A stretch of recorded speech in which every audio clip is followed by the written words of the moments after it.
History, the show that brings you fascinating stories from Boston history. This is episode 38, King Solomon's Reign. Hi, I'm Nikki.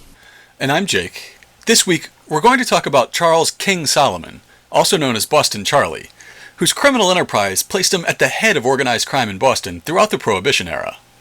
He reached influence at the national level, set policies in place that led to the tragedy at Cocoanut Grove, and in death left a wake that may have led to the rise of Whitey Bulger.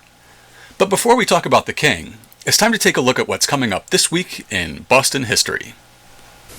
Monday is July 24th, and on July 24th, 1920, the Boston Post ran a story about an Italian-American businessman based in Boston's North End. On the face of it, he offered recent immigrants the opportunity to invest in a postage exchange scheme. His company bought coupons that were redeemable for postage stamps. By buying the coupons in countries with economies that were still reeling from World War I and redeeming them in the U.S., he could make a small profit. However, the claims he made were much grander than the modest profit. Here's an ad his company would run in local papers in English, Italian, and Portuguese. Notice, do you want to get rich quick? See our agent, Charles Ritucci, upstairs in Plymouth Theater Building, who will explain how you can get 50% profit on your investment, payable in 45 days from the date of investment. Yours truly, Security Exchange Company. Naturally, the promise of a 50% return on investment in 45 days seemed newsworthy, so the Boston Post ran a front-page profile of this genius businessman named Charles Ponzi. After that July 24th profile, the Post ran a series of increasingly skeptical front pages about Charles Ponzi and his scheme. Eventually, they caught the eye of state and federal regulators, who decided to see just what kind of investment business Ponzi was running. Of course, it turned out that the Security Exchange Company was using the money invested by new members to pay the promised returns to the original members. An audit would find that the company had only purchased $61 worth of postal coupons. Ponzi would eventually serve 3.5 years in prison on federal mail fraud charges and 7 years in Charlestown Penitentiary on state fraud charges. Upon being released in 1934, he was deported back to Italy, but his name lives on as shorthand for every future pyramid scheme. On July 25, 1722, Governor Samuel Shute gave a speech condemning the Wabanaki tribes in Maine and their French allies. Remember that Maine was part of Massachusetts at that time, and Massachusetts was in constant conflict with France over where the border between New France and New England should be drawn. In the treaty that ended Queen Anne's War a decade earlier, the borders were not clear. Furthermore, the Wabanaki people weren't parties to that treaty and didn't feel bound by it. They claimed an ancestral right to the land that Massachusetts now claimed for itself. In the meantime, a Jesuit missionary named Sebastian Rall was building Catholic churches in native villages in the area claimed by Massachusetts, while denouncing the British from the pulpit and warning the Wabanaki against coming to any accommodation with them. At the same time, Massachusetts families continued to settle along the coast of Maine and Nova Scotia. In the context of this powder keg, Governor Shute's speech was a declaration of war. Shute then left the province, and acting governor William Dummer led a war against the Maine tribes and their French allies that would last 3 years. This was the third war between France, Britain, and their native allies in what's now New England. It's known alternatively as Dummer's War, Greylock's War, or Father Rall's War. Father Rall himself would be killed in the fighting. In the resulting treaty, the Wabanaki would be driven out of their traditional homelands, while the Micmac and Maliseet tribes were formally recognized in Nova Scotia. There would be 3 more French and Indian Wars before France finally ceded its North American claims in the 1763 Treaty of Paris. Wednesday is July 26th, and we wish a happy 220th anniversary to John Quincy Adams and Louisa Catherine. In 1796, John Quincy Adams was a 29-year-old diplomat posted to The Hague as the U.S. ambassador to the Netherlands. While he was on a diplomatic mission to London, he met Louisa Catherine Johnson. Louisa had been born in London to a mixed American and British family, but was mostly raised in France as the family took refuge there during the Revolutionary War. She became so comfortable there that she had to relearn English when the family later moved back to London. She also learned Greek and read widely in several languages. John Quincy, himself a well-educated polyglot, was taken with her immediately. They courted for 6 months as he shuttled back and forth between The Hague and London, then put their wedding on hold for almost a year after he proposed. Adams insisted that the courtship had taken too much time from his diplomatic duties and buckled down in the Netherlands while they continued the courtship by letter.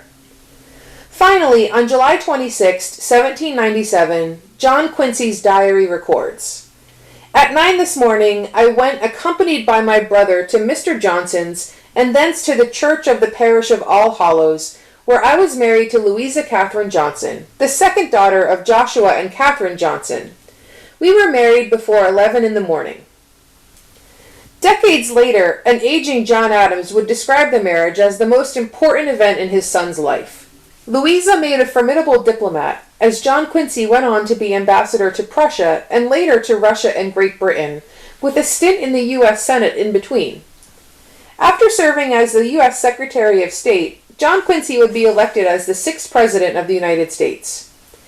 If John Quincy is often described as the most experienced and qualified president ever elected, certainly Louisa Catherine's experience navigating the courts of Europe put her among the most experienced first ladies.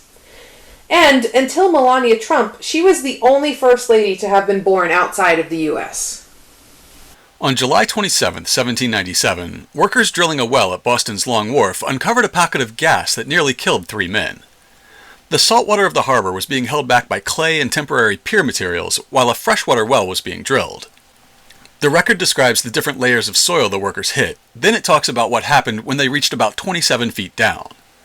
Up to this point, the pit was being dug by hand, and the workers had reached a layer of mostly organic material. There was a terrible fetid smell, and the workers in the pit began to feel lightheaded and got out of the hole. Hours later, a foreman came by to take measurements and insisted on being lowered into the hole. He had been at the bottom but a few minutes before he was seen to fall and remain without motion. His condition alarmed the other workmen, and one of them, whose name was Bunting, was let down with a small rope in his hand to pass about the body of Mr. Tileston in order to pull him up. But before Bunting was able to make the rope fast, he fell. Although the danger was now known to be very great, the anxiety to save the 2 men who were in a dying condition was superior to the danger. A Mr. Hancock, contrary to the advice of all present, went down, but no sooner reached the bottom than he fell with the other 2. There were now 3 men lying apparently dead on the bottom of the well.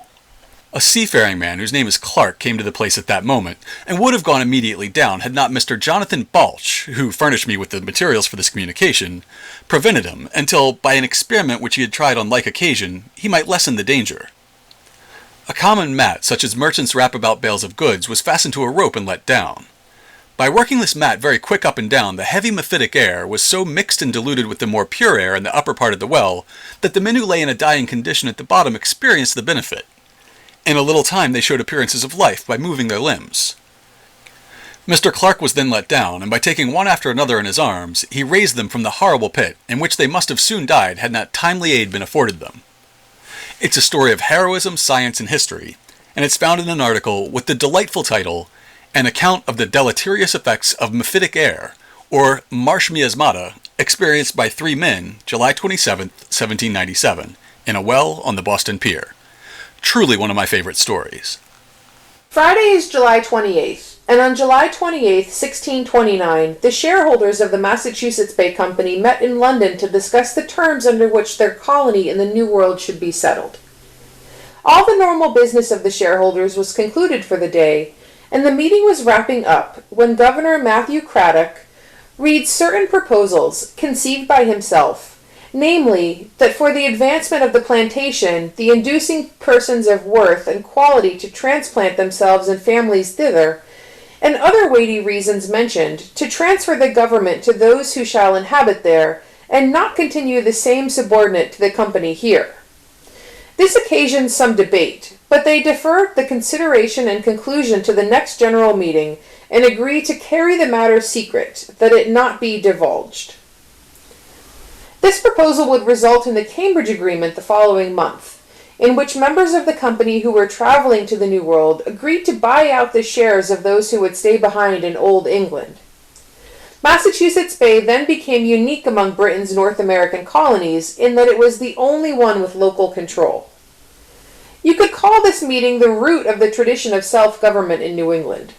This tradition was seen in resistance to the Dominion of New England in the late 17th century, then expressed in the Suffolk Resolves in 1774, defending the right of Massachusetts self-government.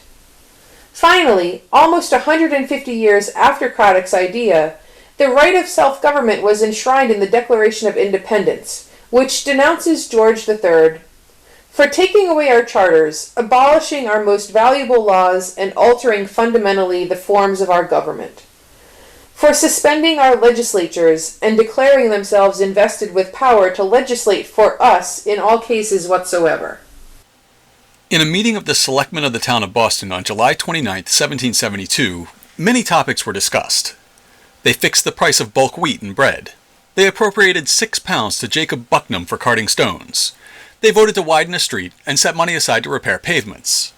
But perhaps the most interesting order of business was a new committee that was formed. Mr. Austin appointed to make an inquiry of the town's council relative to the disorders committed by strange women in King Street. Now that sounds like a fun inquiry. Finally, Sunday is July 30th. In the winter of 1873 to 74, Harry Wright, manager of the Boston Red Stockings, was looking for ways to drum up international interest in the game of baseball. He was convinced that he could get the British on board with our relatively new national pastime because he had been so impressed by the ease with which the new game replaced cricket in America that he was led to think that British sportsmen would, if they saw baseball played at its best, undergo the same conversion. His star pitcher traveled to Europe and made arrangements for a series of exposition games between the Red Stockings and the Philadelphia Athletics that would visit England, Scotland, Ireland, and France. At each stop, the baseball teams would play against one another, then they would also play a game of cricket against a team in their host city. It was British interest in cricket games that drew meager crowds to these games. On July 30th, 1874, the first game of the tour was played at Liverpool Cricket Grounds in Edge Hill. The Philadelphia Athletics won with a score of 14-11, though the New York Clipper pointed out that the victory might have come down to a single catch. In the 10th inning, Anson made a brilliant catch, which cut off all chance of a victory for the Reds. For, had he missed it, they would have scored 3 more runs, sure. Only about 500 cricket fans turned out to see the game. The rematch, played the next day, drew only about 200. A decade later, a World Baseball Tour would travel from the U.S. to Hawaii, New Zealand, Sri Lanka, Egypt, and finally Europe. When they arrived in England in 1889, the response was again lukewarm at best. An American diplomat posted in Manchester would later write that these early efforts to bring baseball to Europe failed because the game of baseball was not understood, and in the short hour or two devoted to the exhibition matches, but little idea of it could be acquired by the bewildered spectators. To be honest, that's pretty much how I feel about it today. But we'll still go for a Fenway Frank. But now, let's turn to our main topic, the reign of King Solomon. Unfortunately, very little is known of Charles King Solomon's early life. He was a Jewish-Russian immigrant who was born sometime around 1884. It's unclear when exactly his family immigrated and whether they settled in the West End of Boston initially or in Salem. To give some context, it's worth noting that the Solomons were part of a wave of immigration that began with the Irish in the 1840s, but a generation later turned to a predominantly Jewish population by the 1880s. While we have no reflection from King Solomon on his humble roots and his migration to Boston, Mary Anton, a Jewish-Russian immigrant who grew up in the South End, tells of this experience in her book, The Promised Land. In it, she reflects on the opportunities afforded to Jewish immigrants in Boston as opposed to the oppression experienced in Russia. In one passage, she describes visiting the Boston Public Library and reading the inscription, "Built by the people, free to all." She writes that an outcast should become a privileged citizen, that a beggar should dwell in a palace. This was a romance more thrilling than any poet ever sung. This is the romance that became King Solomon's life. His father purchased a theater, which allowed him to grow up middle class. In his teens, he worked as a counterman in his uncle's restaurant. However, by his early 20s, he became involved in prostitution, fencing, and bail bonding. His police record began in 1911, at roughly age 27, for operating a house of ill repute. Arrested 21 times, he only went to prison once, for suborning perjury when he was on trial for narcotics charges. He was sentenced to 5 years, but was released after 13 months.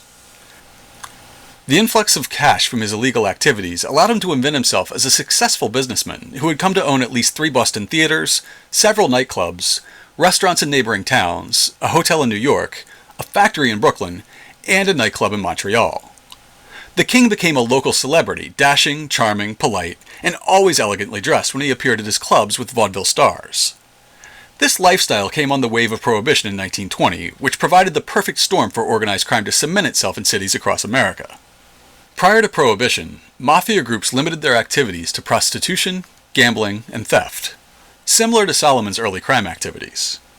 When bootlegging emerged in response to a profitable black market for alcohol, the opportunities for financial gain were immense. Prices for alcohol increased significantly, and so did demand. In the previous saloon culture, women rarely drank in public, aside from the adventuresses of the night. With the rise of the speakeasy, more and more women began to tipple without judgment. Now it was wrong for everybody to drink, so why not join the fun? While Boston doesn't have the same gangster reputation as New York or Chicago, the black market was flourishing here too. Within a few years of the start of Prohibition, King Solomon controlled the majority of illegal gambling and drug trade such as cocaine and morphine. Solomon acquired the Cocoanut Grove nightclub in 1931, which became the jewel in his crown. The club opened in 1927 as a partnership between 2 orchestra leaders. Solomon came on to provide financing and the connections necessary to bring in liquor. Always focused on the bottom line, it was Solomon who instituted the practice of locking the club doors from the inside. This led to horrific tragedy when the club caught fire in 1942, which we'll discuss in next week's episode. The king's empire, by this time, hinged on bootlegging, or rum running. He developed relationships with Canadian distillers, as well as manufacturers from Europe and the Caribbean. He had significant connections to the Bronfman family, the owners of the Seagram's distillery in Montreal, also with Russian Jewish ancestry. Leaving little outside his control, Solomon owned a fleet of boats that received their orders from radio stations he operated along the coast. While we couldn't track down details as to how exactly his stations operated, we did discover an interesting method used by Roy Olmsted, king of the Puget Sound bootleggers. In 1924, Roy and his Canadian wife Elise started Seattle radio station KFQX, with studios built in the Smith Tower in Pioneer Square, which were rarely used. For the most part, Elise ran the station out of their home. And typical of stations at the time, it had a variety format. The most popular program was Aunt Vivian, where Elise, as Aunt Vivian, read bedtime stories for children beginning at 7:15 at night. Within the stories, she inserted coded language as signals for her husband's bootlegging network. Now, King Solomon reached enough prominence on the national level to be accepted into the Big Seven group, an East Coast criminal organization active during Prohibition. The group initially consisted of 7 Jewish, Italian, and Irish-American gangs on the East Coast. Following the announcement of the Volstead Act in 1919 to carry out the 18th Amendment, bootlegging led to gang wars in major cities across the country. The steady flow of shootouts and bombings cost the bosses money, creating the need for the Big Seven to serve as a centralized office of sorts, ensuring a fair distribution of bootleg liquor, reducing costs for supplies, and protecting shipments. I'm going to read this list of the original members really just because I like saying their names so much. We had Enoch Nucky Johnson, Abner Longies Willman, Mo Dalitz, Waxy Gordon, Harry Nig Rosen, Danny Walsh, and Johnny Torrio. King Solomon joined with a later wave of members as violence was beginning to lessen in the Mid-Atlantic area. The Big Seven group prompted the gathering known as the Atlantic City Conference in May of 1929, which King Solomon attended, one of a handful of delegates from Boston. The conference was hosted by Meyer Lansky, the Jewish-American crime syndicate boss, Italian-American mobster Johnny Torrio, Charlie Lucky Luciano, and Frank Costello. The organizer was Atlantic City and South Jersey crime boss Enoch Nucky Johnson, who provided the hotel accommodations, food and entertainment for all, and made a guarantee of no police interference. No formal records of attendance were kept, but it was guessed to be well over 50, from cities as far away as Kansas City and New Orleans. Al Capone himself was in attendance. King Solomon rubbed shoulders with the best in the business. But there were some notable absences. Two of the underworld's most powerful leaders, Giuseppe Joe the Boss Masseria and Salvatore Maranzano of New York, were not invited. The old guard maintained traditional Old World ideals and business practices that restricted them from working with other ethnic gangs outside of the Italian underworld, which ran counter to the ideals and principles that the leaders such as Luciano and Torrio wished to express to the other delegates in Atlantic City. We don't know where King Solomon lodged in Atlantic City, but the conference started off with an embarrassing gaffe. Nucky registered the incoming guests at the exclusive Atlantic City Breakers Hotel along the boardwalk, which then was restricted to white Anglo-Saxon Protestant clients. King Solomon would not have been welcome there, and neither was Al Capone. Pretty quickly, the hotel's management found out that multiple guests were trying to check in with Anglo-Saxon aliases, and some delegates were refused admittance. When Nucky heard about the problem, he rushed to the hotel, and Al Capone went on a tear, raging at Nucky Johnson for not making the proper arrangements. Eventually, other accommodations were found. Interestingly, not all conference business was conducted in secret in dark hotel suites. Some discussions were held out in the open, with delegates taking off their shoes and socks and strolling along the beach. Local newspapers printed photos of Al Capone and some of the other prominent delegates as they roamed the boardwalk. It turns out that everybody likes a beach vacation.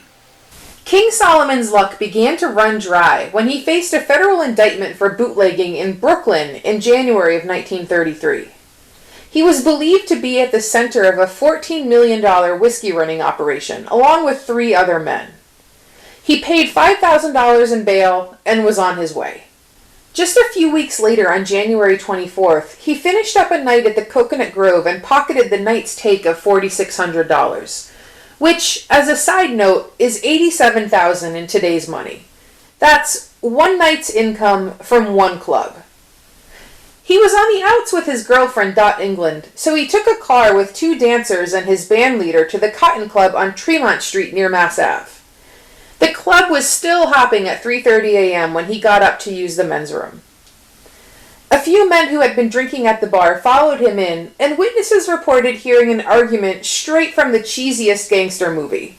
Something about a double-crossing no-good rat, followed by Solomon saying, "You got my roll, now what do you want?" A voice replied, "You've had this coming for a long time," and shots were fired and the men fled. Solomon staggered out of the bathroom, bleeding from the neck, chest, and abdomen, and proclaiming, "The rats got me." He died at Boston City Hospital, now Boston Medical Center, without naming his killers. Keep the change, you filthy animal. His wake was that of a celebrity, not a criminal, with over 3,000 people paying their respects at his home in Brookline. The Boston Globe reported, "Bullets sang the requiem of King Solomon yesterday and wiped forever from his face the smile that thousands knew." Police charged gangsters James H. Scully, John T. O'Donnell, John J. Burke, James Skeets Coyne, and Frank Carlonas in connection with the murder. Burke, O'Donnell, and Carlonas were tried first and found not guilty. Coyne was an ex-con and had a loose connection to Solomon, as he had worked as a doorman at the Cotton Club. He pled guilty to manslaughter and robbery and was sentenced to 10 to 20 years in prison. And 9 months later, Scully was arrested and eventually convicted of robbing Solomon the night that he was murdered. He was sentenced to 16 to 20 years in prison. It's worth noting that 2 months after King Solomon's death, another of the men indicted in the whiskey running ring was also killed, leading some to speculate that these murders were related and carried out to prevent the two from turning for the prosecution. King Solomon's death may have had some far-reaching consequences in Boston history. Adam Gaffin of the blog Universal Hub explains it this way. Although Boston had had mafiosi since the early part of the century, it was really the Irish and the Jews who ran organized crime in the city. But Solomon's death, coupled with the equally violent end of the head of the Irish-led Guston gang in South Boston 2 years earlier, ended any serious obstacles to the takeover of Boston racketeering by the capos of the North End, initially led by Philip Bucola and later Ray Patriarca. Eventually, the FBI decided it had to do something about Patriarca.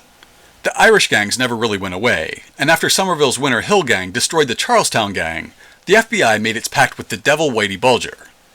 In exchange for ratting out the Italians, the government let Bulger do anything he wanted, including murdering at least 19 people, from people he thought were snitching on him to an ex-girlfriend. To learn more about King Solomon, check out this week's show notes at hubhistory.com/038. We'll have photos of the king, the Cotton Club, and the funeral procession, as well as a diagram of the murder scene and a very informative NSA booklet on radio intelligence during Prohibition. We'll also link to 2 books for further reading: Boston Organized Crime by Emily Sweeney and The Boston Mob Guide, Hitmen, Hoodlums, and Hideouts by Beverly Ford. And, of course, we'll have links and sources for all of this week's historical anniversaries. Listener Simona emailed us and said, "I recently came across your podcast and I'm obsessed. I was raised in Boston and adore the city. I also occasionally lead a tour of the Jewish history of the North End and love sharing the history of the area and the rest of the city with friends in my community." Well, Simona, we'll have to pick your brain for a future episode on the Jewish community in the North End. And after our recent podcast about pirates on Boston Harbor, listener Joe Waters tweeted at us to say, "Great story." And Giles Parker, who's superintendent of the Boston Harbor Islands National Recreation Area, took issue with our description of Nix's mate as a lost Boston Harbor Island. Lost Island, he asked incredulously. We still count it as one of the 34 Boston Harbor Islands, unlike Apple, Noddle, Hog, and Bird, that we count as lost. Okay, fair point, Giles. I still think it's generous to call that little gravel bar an island, but we eventually agreed that it's a rocky shoal that was once an island. Everyone's a winner. If you'd like to be featured on a future podcast, get in touch with us. You can email us at podcast@hubhistory.com, and we're at Hub History on Twitter, Facebook, and Instagram. Or you can go to hubhistory.com and click on the Contact Us link. And while you're on the site, hit the subscribe link and be sure that you never miss an episode. If you subscribe on Apple Podcasts, please think about writing us a brief review.